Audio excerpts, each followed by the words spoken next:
전화위복의 신앙이란 제목으로 말씀을 나누고자 합니다. 우리 기독교는 전화위복의 종교다라고 말할 수가 있습니다. 사람마다 한평생 인생을 펼쳐보면요, 어려서는 고생 모르고 자라다가 노년에 고생하다가 인생을 마치는 이들이 있고요, 또 어려서는 고생하다가 노년에는 호강하는 인생들도 있죠. 그리고 어려서 고생하고 늙을 때까지 고생만 하다가 마치는 이도 있습니다. 그냥 평생 고생하신 분도 계시고, 어려서도 호강했지만 늙어서도 호강하신 분이 계셔요. 자, 이 네 종류 중에 여러분은 어디에 속해요?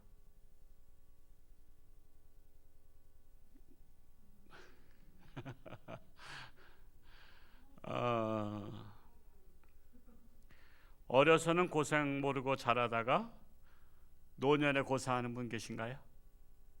어려서는 호강하고 자라다가 노년에 고생하시는 분, 또한 어려서도 늙어서도 평생 고생이신 분, 또 어려서나 늙어서나 평생 호강하시는 분. 아마 평생 호강하시는 분들도 없지 않아 있으리라 생각하지만, 어려서 고생하시고 늙어서 호강하신 분들이 어떤 분들일까요? 오늘날 60세 이후 되신 분들은요, 어려서 보릿고개 넘겼잖아요. 지금도 뭐 고생이라 하지만요, 옛날에 그 해 뜰 때부터 밤늦게까지 일하고도 먹고 살기 힘들었잖아요. 그런데 지금은 다 일하러 가도 자가용 타고 다니지 뭐 옛날처럼 무슨 걸어 다니거나 자전거 타고 다니는 시절은 지났단 말이에요. 그러니까 지금은 사실상 따지고 보면 어렸을 때 고생하던 60대 이상 되신 분들은 늙어서 호강한다라고 볼 수 있습니다. 옷도 마찬가지죠. 어려서는 막 기어 입고 양말도 꼬매 신고 뭐 다 그렇게 했잖아요. 그런데 지금은 뭐 꼬매 신는 양말 뭐 있을지 모르겠습니다만, 그냥 떨어지면 그냥 새 거 또 신고 그러지 그렇게 하지 않습니다. 그거 보면 사실은 우리는 어려서 고생했던 분들이 60대 이후는 호강하시는 분들이고, 그러면 60대 이하는 어떨까요? 어려서 지금 우리 전지은이 세대는 어려서도 고생 안 했죠. 고생 안 했어요. 뭐 그냥 부모가 다 밥 해주고 학교만 갔다 오고 막. 이제 배경호 세대는 어려서도 고생 안 하고 호강하고, 그러면 늙어서도 호강할까요? 여러분, 그거는 앞날은 몰라요. 그러니까 우리나라에 우리가 그 참 호강한 것을 흥청망청 써서는 안 되고, 우리 자손들이 고생하지 않도록 우리가 대를 물려줘야 되는데, 우리는 복을 물려줘야지 빚을 물려주면 지금 우리나라가 빚을 물려주는 나라가 되잖아요. 그래서 우리가 심각하게 정신 차리고 빚을 물려줘서는 안 되겠다, 이런 마음의 자세가 필요합니다. 자, 그렇다면 이것이 바로 자기가 잘 살고 못 사는 것이 자신의 능력으로 돼요? 아닙니다. 여러분, 그 아프리카에서는요, 고생한다고 해서 돈 버는 것도 아니에요. 제가 아프리카 좀 가보니까, 그래도 월드비전 통해서 이제 2번을 갔잖아요. 저기 어디죠? 뭐 탄자니아, 케냐를 갔다가 에티오피아를 갔는데, 그 나라에서는 평생 고생을 한다고 돈 버는 게 없어요. 그래서 그들이 이왕 고생할 바에는 그 나라를 떠나서 대한민국에 와야 똑같은 고생을 해도 한국에서 2, 3년만 고생하면 집 하나, 평생 먹고 살 거 집 하나 사요. 에티오피아의 성지 순례를 갔더니 그 앞에 가게들이 있는데 한 청년이 한국말을 잘해. 여러분, 외국에 가서 한국말 잘하면 신기하죠. 어떻게 한국말 잘하냐 했더니 한국에 와서 2년인가 3년 동안 돈 벌어서 거기 중심가에다가 가게 하나 이제 산 거예요. 그냥 총각이 가게 하나 차리면요, 그건 엄청난 거예요. 그건 엄청난 거예요. 그러니까 그 나라에서는 고생을 한다고 해서 되는 게 아니에요. 그런데 우리나라는 정말 아무것도 없어요. 자원도 없어요. 자원도 없는 나라가 이렇게 된 것은 하나님의 은혜라는 사실이에요. 왜 그런지 아세요? 우리나라가 이 대한민국을 건국할 때 기독교를 표방했어요. 이승만 대통령께서, 지금 좌파들은 굉장히들 싫어하지만 이승만 대통령은 무슨 독재자라지만요, 지금 정권보다는 그렇게 독재하지 않아요. 지금 정권이 지금 다 독재하죠. 그래서 최초로 국회에서 기도로 시작했어요. 기도로. 그 국회의원 중에서 목사님이 몇 분 계셨거든요. 목사님들이 이제 배웠으니까 어떻게 국회의원 되셨어. 그래서 그 국회의원 되신 목사님 이제 신분은 이제 목사님이 아니고 국회의원이잖아요. 국회의원 이름을 부르면서 우리 국회를 개원하기 전에 기도로 시작합시다. 그래서는 거기서 갑자기 앞에서 이제 의장은 대통령이었거든요. 그러니까 국회에서 기도로 다 시작합시다 하고 갑자기 그러니까 안 할 수가 없었어. 그래서 우리나라 헌정사상 최초로 기도로 시작한 나라예요. 기도로. 여러분, 미국이 뭐로 시작하죠? 대통령 되면 성경 위에다가 선서로 시작하잖아요. 우리나라 건국은 기도로 시작한 나라입니다. 이게 굉장히 중요한 거예요. 이런 나라이기 때문에 하나님께서 복을 주셨어요. 여러분, 부지런하다고 복 받는 게 아니야. 우리보다 부지런한 것은 북한이야. 왜? 천삽두기 운동. 여러분 삽질 해보신 분도 알 거야. 우리 김남희 사님 삽질이 천삽을 뜨고선 허리 핀다는 게 말이나 돼요? 10번 뜨기도 힘들어요. 10번. 삽질 10번만 하면 허리가 끊어지는 것 같아. 근데 그들은 천삽뜨기 운동을 했다고. 거기에다가 또 새벽별 보기 운동. 새벽부터. 그들은 새벽 기도가 없어. 왜? 일하러 가고 돈 벌어야 돼. 새벽 기도하면 뭐 먹을 거 주냐? 우린 새벽에 남들 기도할 시간에 일한다. 그래서 새벽에 일하고 밤에 또 별 뜰 때까지 일했어요. 그런데도 지금 세계에서 못 살잖아. 근데 우리나라는 새벽 기도 운동이 일어났죠. 다른 나라는 새벽 기도 없어요. 우리나라는 새벽 기도 운동이 일어났어. 새벽 5시에. 그리고 새벽 5시에 새벽 기도 가려면 보통 옛날에 다 그땐 차 없잖아요. 대한민국 건국할 때는 차가 없었어요.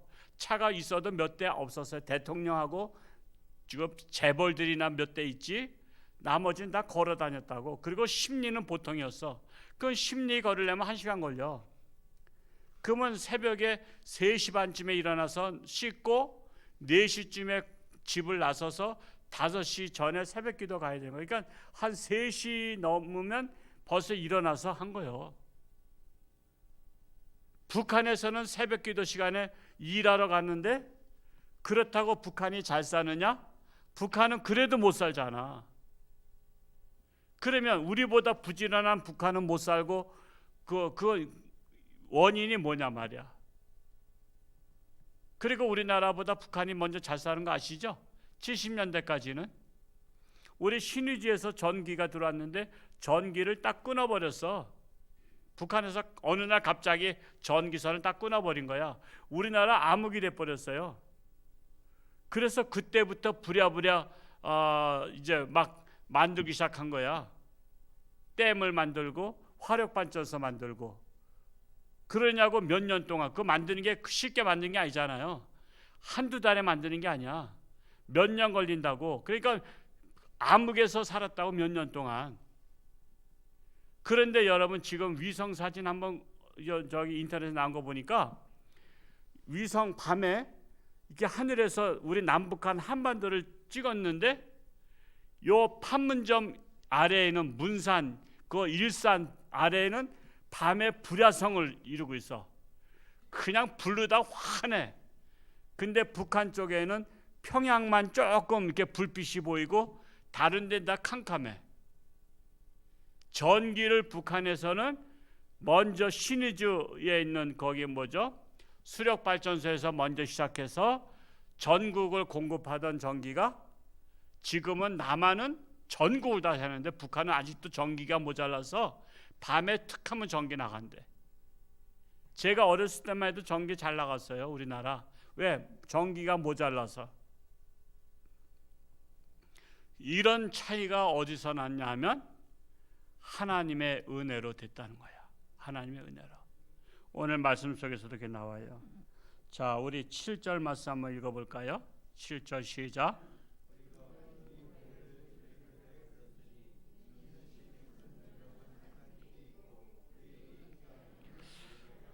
자, 우리는요 보배를 질그릇에 가졌어요. 자, 여기 보배는 뭘까요? 하나님의 아들 예수 그리스도. 질그릇은 나 같은 죄인. 우리 그릇으로 표현했는데 그릇 중에서 죄인들을 질그릇으로 비유한 거야. 그런데 나 같은 질그릇, 정말 그릇 중에서도 하찮은 질그릇 속에 뭐가 들어가 있어? 예수님이 들어가 있으니까 보배로운 자가 된 거야. 보배로운 자가. 그러니까 하나님의 아들이 가는 곳마다 하나님께서 복을 주시는 거야. 하나님께서. 예수님을 영접한 나라들은 거의 다 잘 사는 거 아시죠? 대체적으로. 그래서 서양들이 되게 잘 살잖아요. 그리고 기독교 복음을 빨리 받아들인 나라마다 하나님께서 복을 주셨어. 그래서 우리나라가 계속 복을 받으려면 하나님을 믿는 사람들을 잘 대접해야 되는데, 근데 지금 하나님 잘 믿는 사람들을 자꾸만 개독교라 그러고 비웃어. 이 사람들이 하나님 복을 모르는 거야. 몰라서 그러지 진짜 안다면은 기독교를 개독교라 그러면 되겠어요? 그러니까 이게 세상 사람들은 몰라서 그런 거야.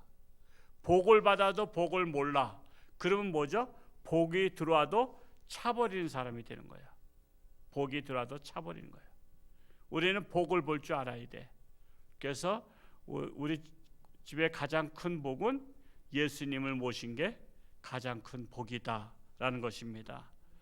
그래서 우리 인생은 장애물 경기장에서 경기하는 인생 선수들과 같은데, 우리 앞에 나타나는 장애물, 예수 믿는 사람이나 안 믿는 사람 똑같이 나타나. 근데 예수 믿는 사람들은 이 장애물을 어떻게 처신하는가에 따라서 그것이 전화위복의 기회가 될 수 있다라는 거예요. 첫 번째로 우리가 사방으로 우겨쌈을 당해도 쌓이지 아니한다. 우리는 사방으로 우겨쌈 당해도 쌓이지 아니한다. 우리 8절 말씀에서 그 위에 중간까지 한번 읽어볼까요? 시작. 우리가 사방으로 우겨쌈을 당하여도 쌓이지 아니하며 그랬어요.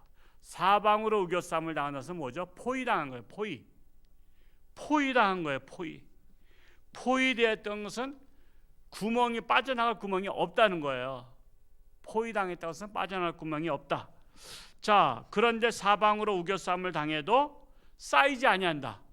이게 무슨 말이야? 사방으로 우겨쌈 당했는데 실제는 쌓이지 아니한다는 거야.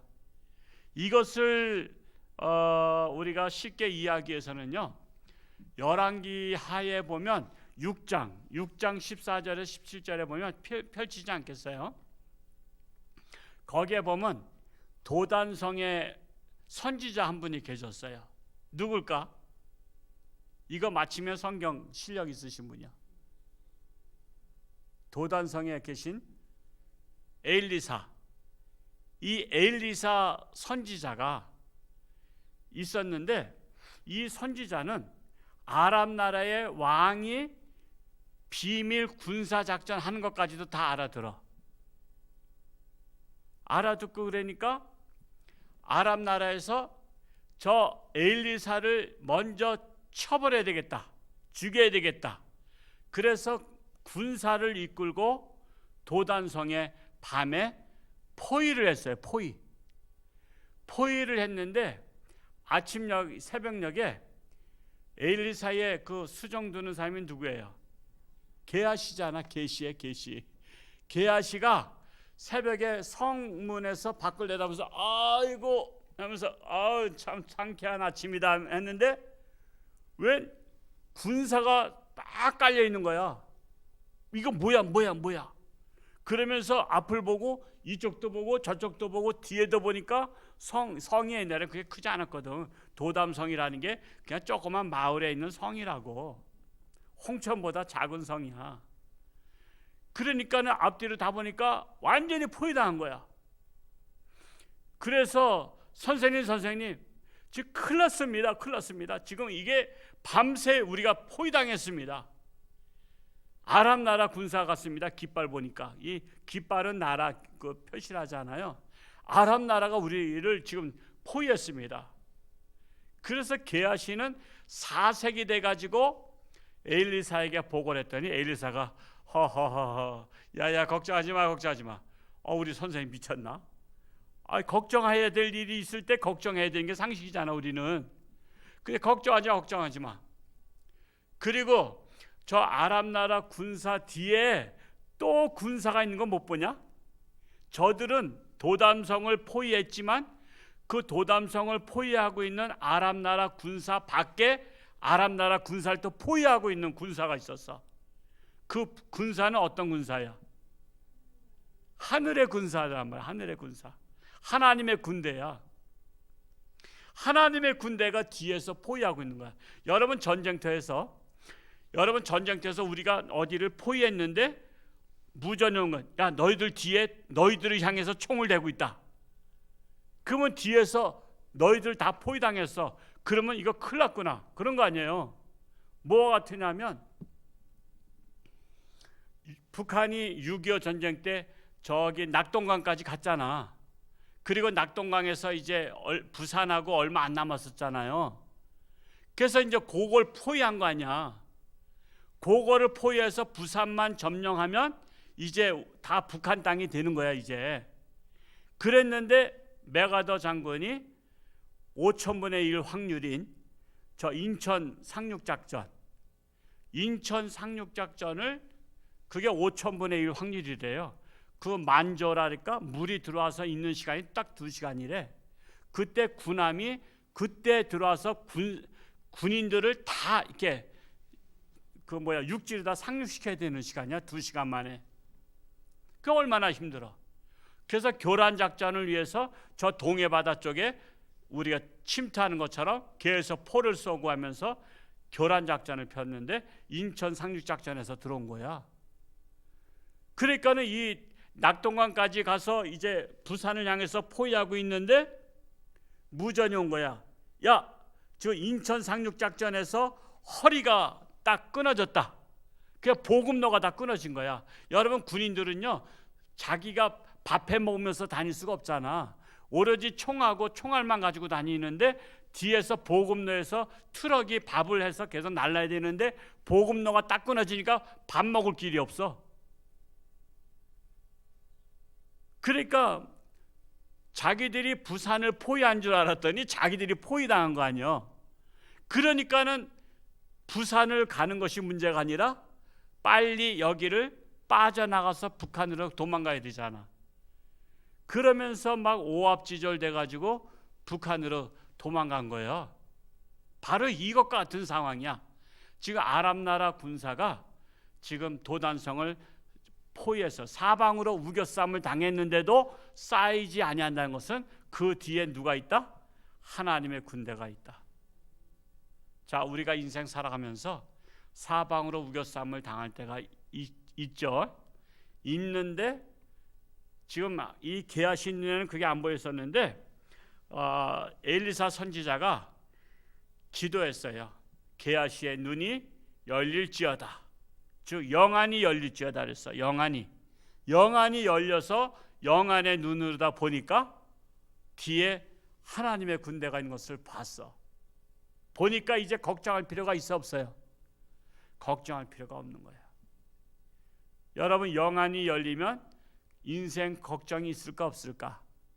없어요. 하나님의 백성들은. 왜?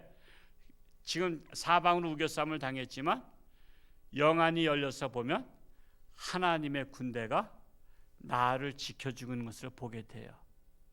그러면 남들은 걱정해도, 영안이 열리지 아니한 사람들은 걱정해도 영안이 열린 사람은 걱정할 필요가 없는 거예요. 왜? 하나님의 군대가 있기 때문에. 그러면 이제 뭐가 문제죠? 사방으로 우겨쌈을 당한 게 문제가 아니라 쌓였어도 쌓이지 아니하는 것을 볼 수 있는 눈이 있는 게 중요한 거야. 우리는 영안이 열리도록 기도해야 돼요. 영안이 열리면 눈앞에 있는 어려움이 아니다. 눈앞에 있는 어려움이 아니다. 왜? 그 너머에 있는 희망이 보이기 때문에 그렇다라는 것입니다. 자, 두 번째로 8절에 보면 답답한 일을 당해도 낙심하지 아니한다 그랬어요. 우리 두 번째 일을 한번 읽어볼까요? 중간에서 8절 중간에 시작. 답답한 일을 당하여도 낙심하지 아니하며. 자, 하나님은요, 우리 예수 믿는 사람들도 답답한 일이 있어요, 없어요? 많죠. 세상 사람과 똑같이 많아. 자, 그러면 이제 우리가 과연 하나님이 계신 거야? 내가 이렇게 신앙생활 열심히 하고 기도 열심히 하는데 왜 이렇게 자꾸 나한테 답답한 일이 있어? 라고 우리가 의문할 수 있잖아요. 의문. 아니, 하나님 믿으면 만사형통해야 되고 하나님 믿으면 답답한 일이 다 사라져야 되는데 왜 이렇게 답답한 일이 있는 거야? 라고 말할 수 있어요. 근데 하나님께서는요, 하나님의 시험이에요. 하나님의 시험. 하나님의 시험은 우리에게 답답한 일을 줘봐요. 인생의 장애물 경기장과 같아. 인생의 장애물 경기는요, 그거를 아무리 앞에 장애물이 있어도 그거를 건너뛰어야 되는 거지 거기서 주저앉는 게 아니잖아요. 그것처럼 하나님께서 우리 인생에 세상 사람이나 우리 하나님의 백성들이나 똑같이 답답한 일을 줘요. 자, 답답한 일을 주는 이유는 주고 나서 어떻게 하는가를 지켜보시는 거야. 답답한 일을 당했을 때 낙심하는가, 실망하는가, 그럼에도 불구하고 소망을 갖고 있는가, 그럼에도 불구하고 희망을 갖고 있는가, 이걸 보는 거야. 이거를. 그러니까 이게 하나님의 시험이에요. 우리에게 답답한 일 당했을 때 이건 하나님께서 나에게 시험 주신 거구나. 나는 이 시험을 내가 낙심해야 될 것인가? 아니면은 하나님을 믿고 소망 가운데서 이 답답한 일을 헤쳐나가려고 해야 될 것인가를 생각해야 돼요. 참으로 우리가 때로는 짐승을 통해서 알 수 있는 게 뭐냐면 이게 동물 실험을 하더라고. 개도 똑똑한 개가 있고 미련한 개가 있더라고. 자, 이제 개장이 이렇게 있는데 개장을 해놓고 이 앞에 먹을 거를 갖다 놨어. 실험하는 거예요. 먹을 걸 갖다 놓으니까 자꾸만 그 철망 있는 데서 그걸 밀고서는 어떻게 해서든지 지금 혓바닥 내밀어 가지고 그거 어떻게 잡아먹고 앞에 있는 먹이를 건질까 그러는 개가 있어. 참 노력은 열심히 하더구만. 근데 소용없는 노력이잖아. 근데 어떤 개는 뒤로 돌아서더라고. 뒤로 돌아서니까 뒤에 열려 있어, 문이. 그러니까 글로 나가서 돌아가서 딱 먹더라고. 혹시 그런 영상 보신 분들 계시죠? 실험을 할 때 그런 거야. 그러니까 항상 답답한 일이 있다고 해서 사방이 막힌 건 아니에요. 사방이 막혔으면 우회가 뚫렸는지도 봐야 되고 땅 속에 터널이 있는지도 봐야 되는 거예요. 그래서 이 답답한 일을 어떻게 헤쳐나갈 것인가? 하나님께 지혜를 구하는, 그래서 하나님께 지혜를 구하는 게 중요한 거예요. 제가 옛날에도 얘기했을 거예요. 그 솔로몬과 시바라는 영화에서 그 시바는 에티오피아 여왕이었죠. 그 이제 솔로몬한테 가서 지혜를 구하고 사랑에 빠졌어요. 그래서 사랑에 빠져가지고 이제 있을 때 전쟁이 나서 솔로몬이 나갔는데 솔로몬 군대가 졌어요. 졌을 때 시바 여왕이 졌다는 소식을 듣고 패전 소식을 듣고 기도해요. 성전에서 하나님, 제가 와서 이렇게 진 것 같다고, 제가 돌아가겠습니다. 그러니까 솔로몬과의 사랑의 관계를 끊고 내 나라로 돌아가겠습니다. 그러니 솔로몬이 전장에서 이기게 해달라고, 그때 그 제사장이 그 기도하는 소리를 들어요. 몰래 들어. 그리고 나서 그 기도가 끝난과 동시에 솔로몬이 이게 이제 패잔병들 데리고 이거 어떻게 해야 되냐, 이거 나라 돌아가도 이게 체면이 말이 아니고 창피한 일이거든. 그때 딱 지혜가 딱 떠오르는 거야. 지혜가 딱 떠오르면서 자, 우리 다시 한번 힘을 모아서 한번 상대방 싸우자. 그리고 이기고 돌아가자. 그래서 그들의 방패를 그냥 그 왁스 칠하듯이 그때 뭐 모르다 해서 막 기름칠을 해가지고 반질반질하게 만들어. 그래서는 일렬로 딱 서서 있을 때 적들이 나머지 패잔병들 다 없애버리자. 그리고 나라 차지하자. 그리고 쳐들어왔는데 말 타고 오잖아요. 전쟁 영화 보면 그렇잖아요. 이랴 하면서 말 타고 따그닥 해서 어느 정도 가까이 왔을 때 저쪽 한쪽에서 신호를 딱 하니까 방패를 딱 이렇게 앞으로 내미는데 마침 그때가 햇빛이 저쪽에서 비치니까 빛이 반짝반짝 빛나는 거죠. 있죠.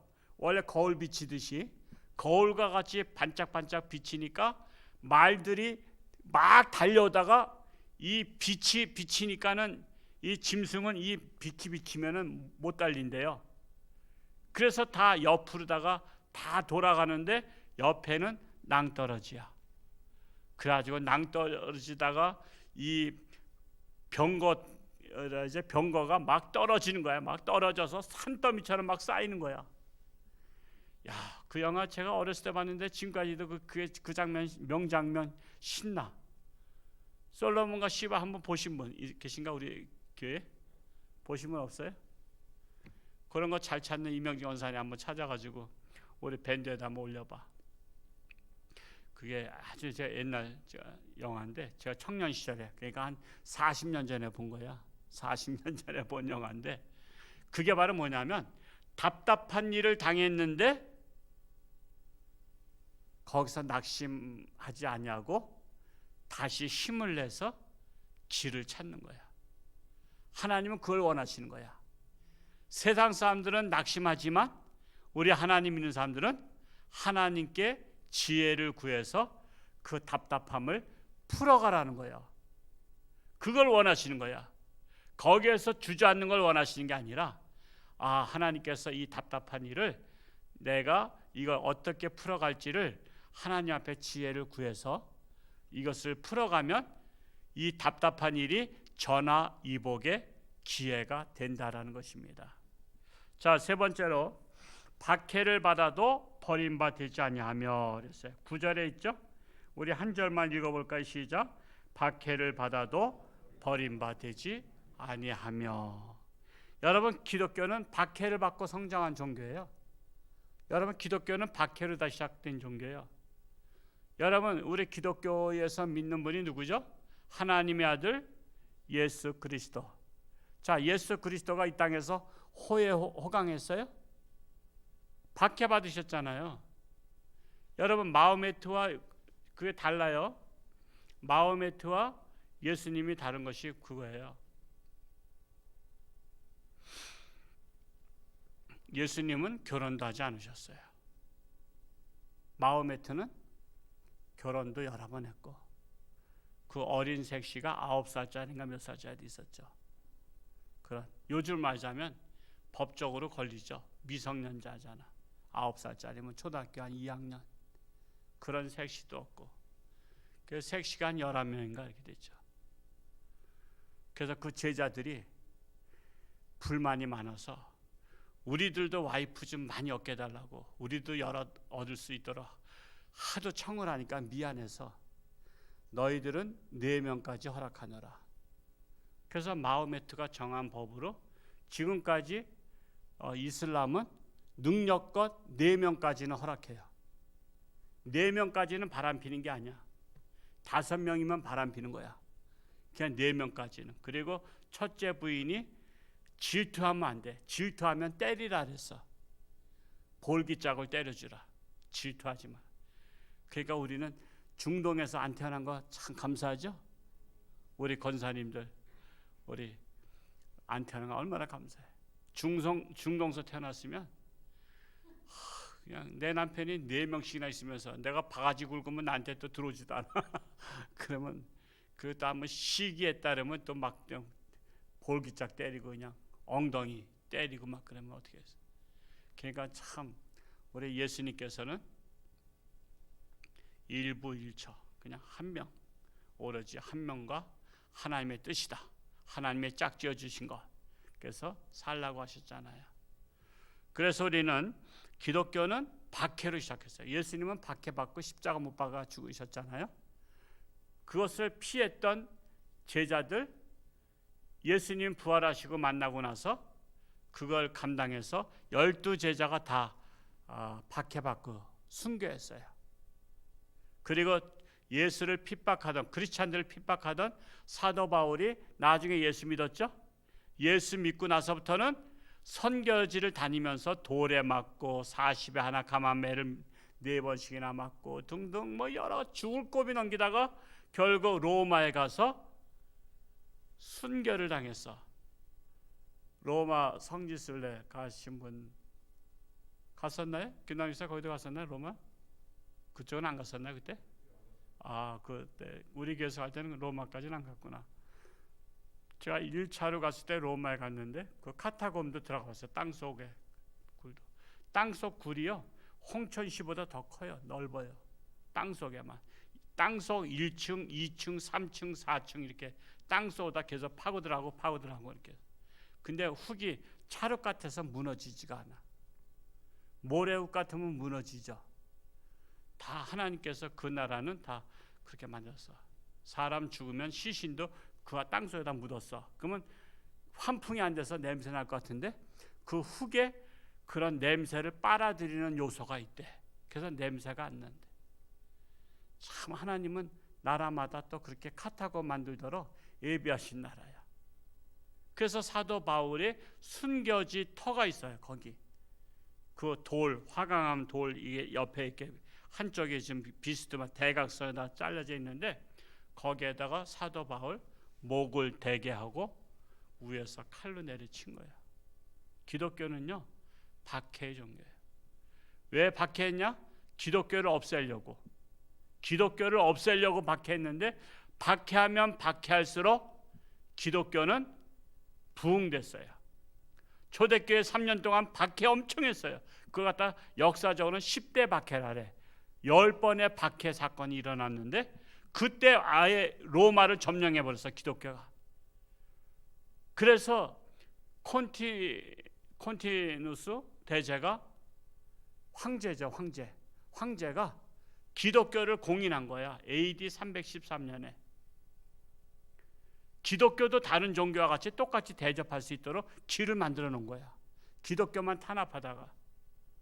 그게 AD 313년이고 AD 385년에 데오도스 황제 때는 아예 기독교 외에는 다른 종교는 못 믿게 만들었어.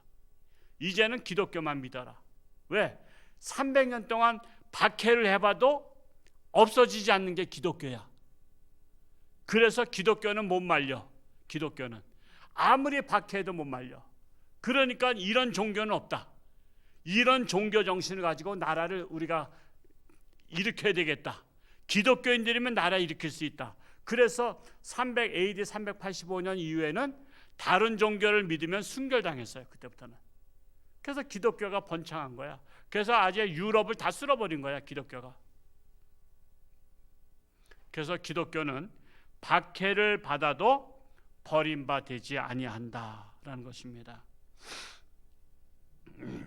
그래서 박해가 온다 할지라도 버림받지 아니하니까 하나님께서 복을 주시려고 이 기독교의 부흥의 역사가 일어나려고 박해가 왔구나 생각하고 더욱더 하나님 앞에 깨어 기도해야 된다라는 것입니다.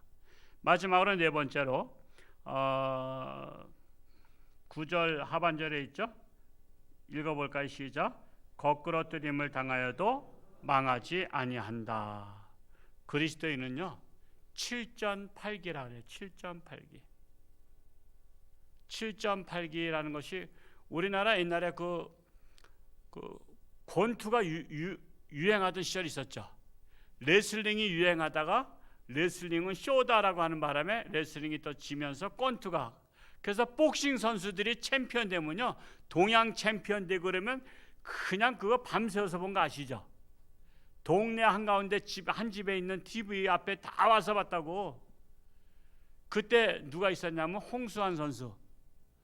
홍수환 선수가 7.8기야. 근데 저녁 늦게부터 시작했는데 어떤 나라고 했는지 모르겠어 하여튼. 근데 그 게임 룰이 완전히 뻗을 때까지, 즉 KO 당할 때까지 하는 게임이야. 그 룰이 이제 정해놓고 하는 거니까 몇 번 쓰러지면 진 거다 이게 아니야.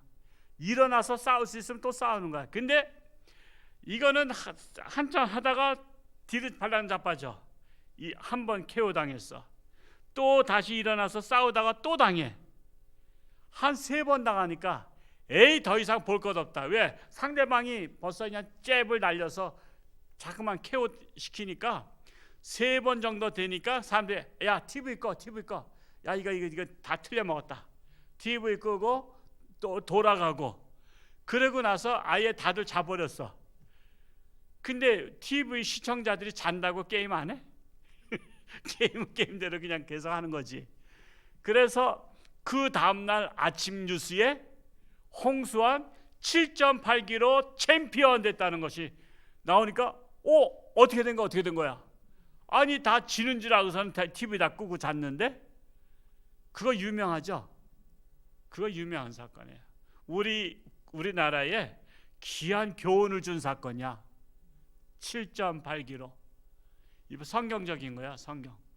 7.8기로 거꾸러뜨림을 당하여도 망하지 아니하고. 우리가 거꾸러뜨림을 당하면 어떻게 해요? 다시 일어나면 되는 거야. 훌훌 털고 일어나면 되는 거야. 여러분 사업에 망해도요 훌 털고 일어나는 거야. 다시 사업에 망했다가 일어난 사람들 많죠? 사업에 망했다 이런 사람들 많아요. 뭐 제가 언제 한번 강원일보 신문에 났더라고. 저기 춘천에 그 220볼트가 있어. 그때 또 홍천 쪽에 저기 또 38마일도 생겼어. 우리는 뭐가 생겨야 될지 모르겠는데 그 220볼트 그 신문 하나에 딱 나왔더라고. 그 인생 드라마가. 근데 그 사람도 IMF 때 망했더라고. 사업에 2번인가 망하니까 빚만 잔뜩 져서 집도 다 차압 들어온 거야. 집도 다 차압 들어왔는데 이 사람을 누가 밀어줬더라고. 엉뚱한 사람이 밀어준 거야. 당신 성실하고 도전 정신이 있고 뭔가 그런 것을 보니까 시대를 잘못 만나서 망한 것이니까 다시 한번 일어나 보라고 자본을 대줬어. 그래서 220볼트 했더라고. 나는 그 사람 사장도 몰라. 근데 이제 신문 기사에 보니까 그래서 이 사람이 거기에서 히트를 쳐가지고 1년 매출이 10억이 넘는데, 그러니까 한 달에 한 1억씩 버는 거지. 한 달에 1억씩이면 그런 대로 괜찮죠? 안 괜찮아요? 우리 성도님들은 한 달에 한 10억씩 벌어야 되겠다면 버세요. 하여튼 여러분 벌 수 있도록 허락할 테니까 하여튼 마음껏 버세요. 그러니까 제가 그 기사를 읽으면서 이 사람도 거꾸러뜨림을 당해도 거꾸러뜨림을 당하지 아니하고 이것을 하고 있는 거예요. 망하지 아니하고. 여러분 인생은 축구 경기와 같아. 마지막에 골을 넣으면 전화위복의 기회가 되는 거예요. 마지막까지 방심하면 안 돼. 마지막까지. 야구도 그렇죠? 야구도 마지막 구회전 마지막에 홈런을 쳐가지고서는 역전의 드라마를 일으켰던 우리나라 일본과의 게임에서 옛날에 누구죠? 무슨 선수가 김재박인가? 하여튼 어느 선수가 홈런을 쳐버린 거야.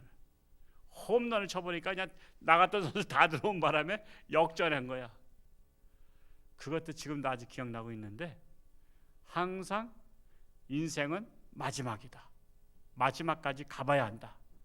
지금 오늘 여기 나오실 정도인 사람은 늦지 않았다. 다시 일어날 수 있는 기회가 있다. 근데 이런 것을 주관하신 분이 누구요? 복을 주신 분이 하나님이시니까 하나님 앞에 지혜를 구하자. 하나님 앞에 지혜를 구해서 하나님이 주시는 지혜를 잡으면 그때는 다시 일어나는 거예요. 그래서 모두가 승리할 수 있기를 축복합니다. 기도하겠습니다. 할렐루야. 고맙고 감사하신 아버지 하나님, 참으로 우리 인생에 참으로 때로는 답답할 때가 있습니다. 때로는 거꾸러뜨림을 당할 때가 있습니다. 때로는 사방으로 우겨쌈을 당할 때가 있습니다.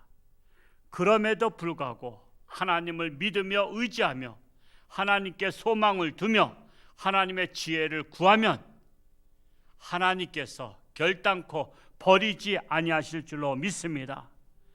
지금 나라가 어렵고 답답한 일이 많습니다.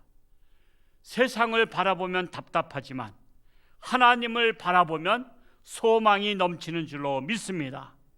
우리는 세상을 바라보지 말고 하나님을 바라보며 승리하는 자들이 되게 하여 주옵소서.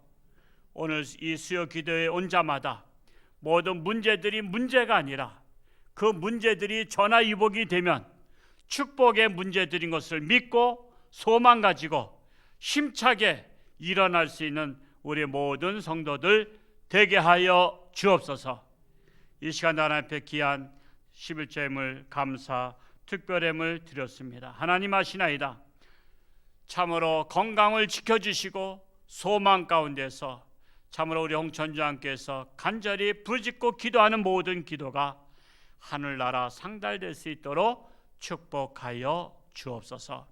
예수님의 이름으로 감사하며 기도하옵나이다. 아멘.